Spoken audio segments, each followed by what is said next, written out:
श्री परमात्मने नमः। अथ चतुर्थोऽध्यायः ज्ञानयोगः। श्रीभगवानुवाच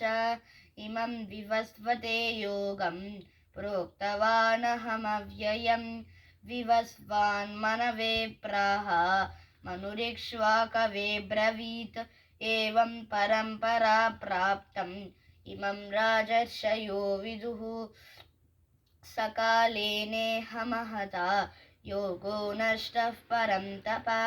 स एवायं मया तेद्य योगः प्रोक्तः पुरातनः भक्तोऽसि मे सखा चेति रहस्यं ह्येतदुत्तमम्। अर्जुन उवाच अपरं भवतो जन्म परं जन्म विवस्वतः कथमेतद्विजानीयाम् त्वमादौ प्रोक्तवानिति। श्रीभगवानुवाच बहूनि मे व्यतीतानि जन्मानि तव चार्जुन तान्यहं वेद सर्वाणि न त्वं वेत्थ परन्तप अजोऽपि सन्नव्ययात्मा भूतानामीश्वरोऽपि सन् प्रकृतिं स्वामधिष्ठाय सम्भवाम्यात्ममायया यदा यदा हि धर्मस्य ग्लानिर्भवति भारत अभ्युत्थानमधर्मस्य तदात्मानं सृजाम्यहं परित्राणाय साधूनां विनाशाय च दुष्कृतां धर्मसंस्थापनार्थाय सम्भवामि युगे युगे। जन्म कर्म च मे दिव्यम् एवं यो वेत्ति तत्त्वतः त्यक्त्वा देहं पुनर्जन्म नैति मामेति सोऽर्जुन। वीतरागभयक्रोधाः मन्मया मामुपाश्रिताः बहवो ज्ञानतपसा पूता मद्भावमागताः ये यथा मां प्रपद्यन्ते तांस्तथैव भजाम्यहं। मम वर्त्मानुवर्तन्ते मनुष्याः पार्थ सर्वशः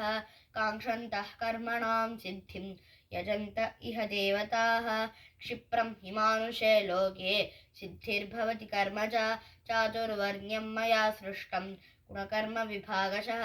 तस्य कर्तारमपि मां विद्यकर्तारमव्ययं न मां कर्माणि लिम्पन्ति न मे कर्मफले स्पृहा इति मां योऽभिजानाति कर्मभिर्न स बध्यते। एवं ज्ञात्वा कृतं कर्म पूर्वैरपि मुमुक्षुभिः कुरु कर्मैव तस्मात् त्वं पूर्वैः पूर्वतरं कृतं किं कर्म किमकर्मेति कवयोऽप्यत्र मोहिताः तत्ते कर्म प्रवक्ष्यामि यज्ञात्वा मोक्ष्यसे शुभात्। कर्मणो ह्यपि बोद्धव्यं बोद्धव्यं च विकर्मणः अकर्मणश्च बोद्धव्यं गहना कर्मणो गतिः। कर्मण्यकर्मयः पश्येत् अकर्मणि च कर्मयः स बुद्धिमान् मनुष्येषु स युक्तः कृत्स्नकर्मकृत् यस्य सर्वे समारम्भाः कामसङ्कल्पवर्जिताः ज्ञानान्निदग्धकर्माणं तमाहुः पण्डितं बुधाः त्यक्त्वा कर्मफलासङ्गं नित्यतृप्तो निराश्रयः कर्मण्यभिप्रवृत्तोऽपि नैव किञ्चित् करोति सः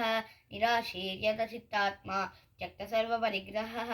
शारीरं केवलं कर्म कुर्वन्नाप्नोति किल्बिषं यदृच्छालाभसन्तुष्टः द्वन्द्वातीतो विमत्सरः समसिद्धावसिद्धौ च कृत्वापि न निबध्यते गतसङ्गस्य मुक्तस्य ज्ञानावस्थितचेतसः यज्ञायाचरतः कर्म समग्रं प्रविलीयते ब्रह्मार्पणं ब्रह्माविः ब्रह्माग्नौ ब्रह्मणाहुतं ब्रह्मैव तेन गन्तव्यं ब्रह्मकर्मसमाधिना दैवमेवापरे यज्ञं योगिनः पर्युपासते ब्रह्माज्ञावपरे यज्ञं यज्ञेनैवोपजुह्वति श्रोत्रादीनीन्द्रियाण्यन्ये संयमाग्निषु जुह्वति शब्दादीन् विषयानन्ये इन्द्रियाण्यषु जुह्वति सर्वाणीन्द्रियकर्माणि प्राणकर्माणि चापरे आत्मसंयमयोगाग्नौ जुह्वति ज्ञानदीपिते द्रव्ययज्ञास्तपोयज्ञाः योगयज्ञास्तथा परे स्वाध्यायज्ञानयज्ञाश्च यतयः संश्रितव्रताः अपाने जुह्वति प्राणं प्राणे पानं तथा परे प्राणापानगतिरुद्ध्वा प्राणायामपरायणाः अपरे नियताहाराः प्राणान् प्राणेषु जुह्वति सर्वेऽप्येते यज्ञविदः यज्ञक्षपितकल्मषाः यज्ञशिष्टामृतभुजः यान्ति ब्रह्म सनातनं नायं लोकोऽस्त्य यज्ञस्य